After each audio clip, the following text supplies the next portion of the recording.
kita dong uji Yesu na ipan yang bandua Shisha ka cinta ka jong ka dan yang akan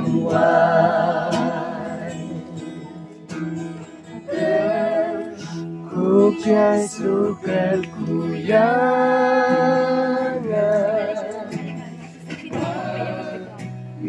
sống hát cha trong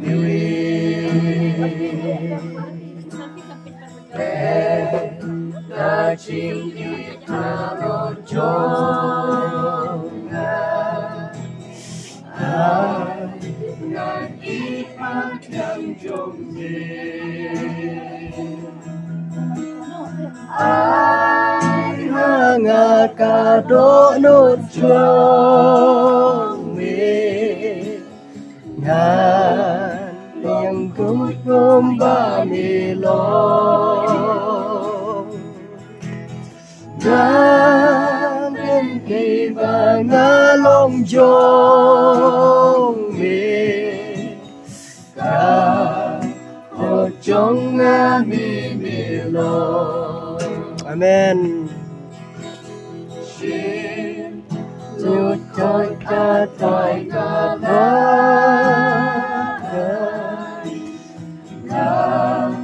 cả mân ta vui ta rồi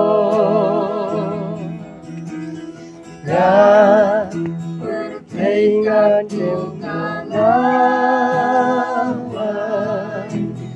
chỉ sao hanya là tuyệt Jangan lihat raya baru tanpa menikin jongan Langit raya jenjar kibu Chúng thân xin trong về Apocado nút trong ai trái ai là đó chỉ in chính người ta mất trong Yo penyaga pamemon Ai nan trong hatiku Yesus Dan ya ditanya uji Dan pintan nuram tanya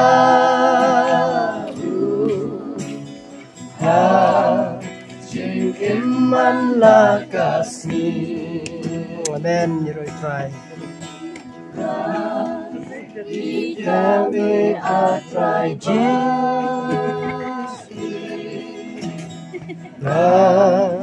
Ya jangan jangan Dan ya bilang ngomongan yang ada hati Song aku jong nayai bata Ya kamun baku jong be Ya rabungan yai duai Aduh mandak lat nang ne